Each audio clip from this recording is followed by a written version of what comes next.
Hi, my name is Marcia Jews. Welcome to STEM City USA's coverage of the Women of Color STEM Conference. Through all 3 days, we will be bringing you incredible interviews with inspiring STEM pioneers leading the way in industry, government, academia, and around the world. And now, please welcome our next guest.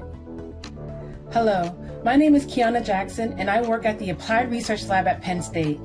I started my STEM career as an IT specialist, moving up to a research project manager, and finally advancing to my current position as an engineering program manager specializing in diversity, equity, inclusion, and sense of belonging within the workplace culture. I enjoy many different activities, but one of my grandest achievements was attaining a second-degree black belt in Tang Soo Do.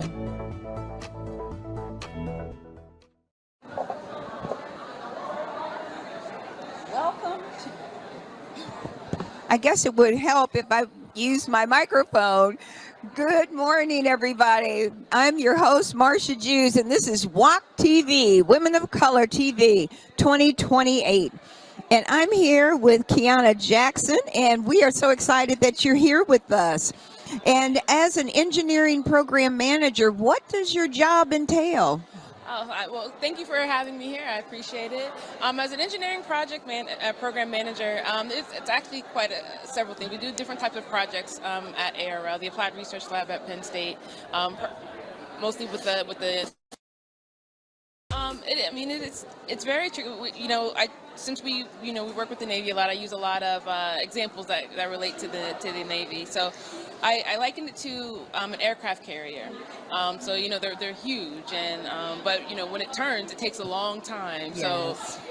So we're getting there slowly, one step at a time. It's turning slowly, and eventually we will get there. So it takes time so everybody works together, and eventually it'll turn around, and we'll get to the place where everybody feels like they belong. So how did you get interested in this area of work? What was going on in your life when you were in high school to get you through this journey? Well, I've always wanted to help people. I've always had that. When I was going to college, I wanted to be a doctor. I actually was majoring in chemistry. I was on the path to become a pediatrician. That's what I had wanted to do.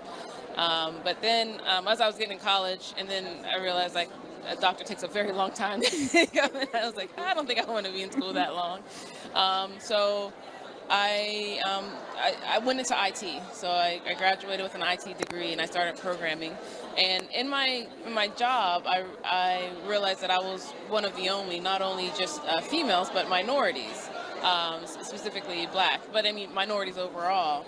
And even though everybody was, nice and cordial, there just wasn't that connection there. Because every time I walked down the hallways, I saw, there was nobody that was like me. Right. And then as I started further, progressing in my career, I realized the importance of that. Because I was like, the people, the decision makers, there's nobody there representing my interests. Nobody's thinking about, from my perspective, what it is. And I was like, this needs to change. We can do better. We should do better. And I'm thankful to the leadership at my job, because they have supported me in pretty much all the efforts that I would like to try to do to increase the diversity population within our workforce. Qiana, that's huge.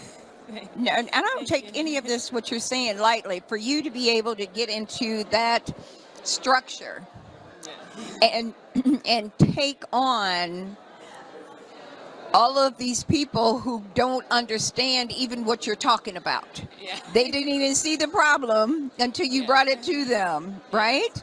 But they acknowledged it, and so that meant that you presented it in a way that they could receive it.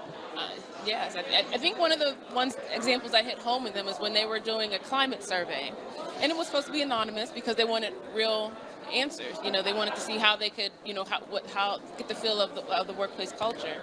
And I had a meeting, and I was like, I'm never anonymous. As soon as I put in, because they asked for, the things that the regular one, your race, your sex. Right, all the specifics on the check off. For the metrics, so they yes. can get the demographics, so they can see, how women feel, but I said, as soon as I put that in, I'm no longer anonymous. You know exactly who I am. So are you getting real answers? Or, I don't know how to feel if I could put down truthful answers, because they're coming from me. And I have to. I mean, I'll give you what I think is true, but it might not be as blunt or as as deep as I feel, because I'm never anonymous on these surveys. Right. That's exactly right. And quite frankly, those are the boxes they go to first. Yes. Right? And so I think that was huge that you had that conversation. Yes. That was huge. Congratulations. Oh, thank you. But it takes a lot, because when you make those steps, you're putting your whole job at risk. Yes. Right? Yes. That is true. I do believe that sometimes, it's like, is it worth saying something? Yeah. Well, you have to find that balance for you. Right. Right? Whatever works for you that will allow you to get the outcome that you need. Right? Yes. Right. That's the huge part. And I think too, as a woman of color, and looking years back on my career and all that I had to experience at this age now, navigating that process is a long process and can be painful. What would you recommend to young women who are starting in the workforce and knowing that at some point they may encounter some issues? How would you suggest that what they put into their toolkit to help them navigate their organization? I would say the first thing that you would do is find their support. Even though everybody's nice, there's those who are really passionate about it. They're allies. Yes. They might not be part of the group, but they'll be there to help advocate for you, not speak for you, but help advocate for you. Mm-hmm. So find those. You want to make sure you have a good group of allies, and you want to. That would be within the workplace and outside of the workplace too. You can have your support network outside, because sometimes it gets really heavy and you just want somebody to talk to. Yeah.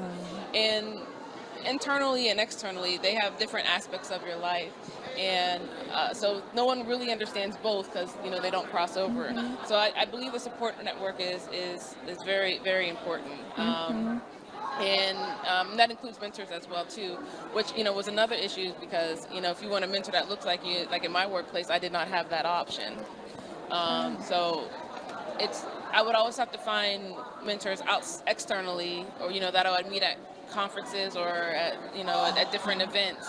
To say, I think you're amazing. You can mentor it. And sometimes that can be also intimidating, because you're asking somebody from a different organization that you don't know. Like, can you help me along in my career path? Because I don't have that option within my job, but you should have that.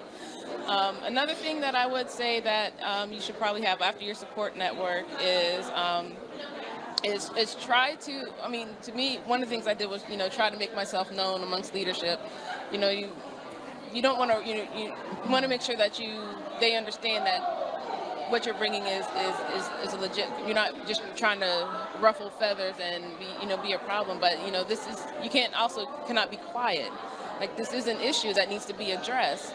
And I'm trying to keep it in a professional way and hope that you understand how this affects me.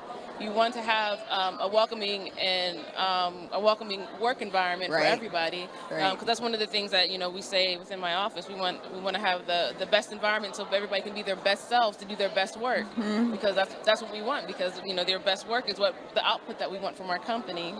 But it's like sometimes I don't feel that. Right. So, do you just want the best environment for the majority of your employees, or for all of your employees? So then they.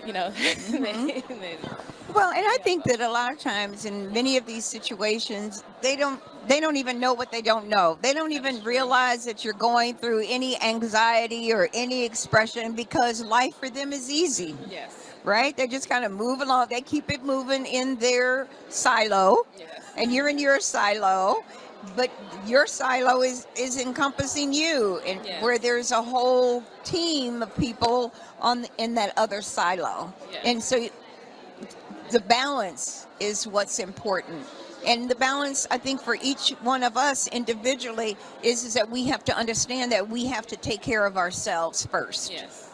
Right. Yes, I mean, I would agree. The balance is definitely something that you want to focus on, but also it's you want to bring to their attention that, everybody should compromise, but I feel like I compromise all the time as opposed, to events or, things that they're having, but not, other stuff is catered for that demographic. So there really is no compromise because it was built for you. And to adapt or to belong, I'm the one who has to always compromise to be a part of that event. Well, I think it's huge. Give us a couple of things that you would like young girls who are going to graduate and from college and head into a career path. What would you recommend that a course or an action that they should consider going into a new environment? That's a good question.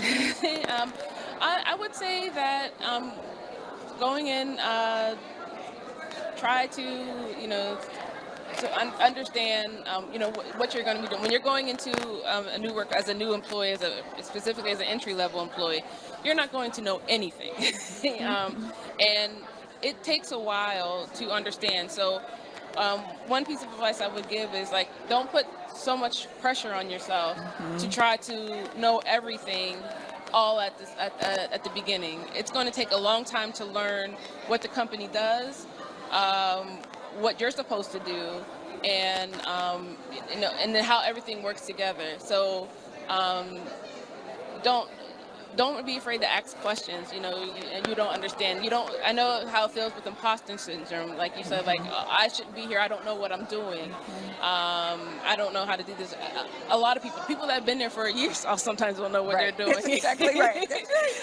So don't be afraid to ask, and ask for guidance, because it's a lot to understand, especially if you're going into, the different types of fields, us with the defense industry.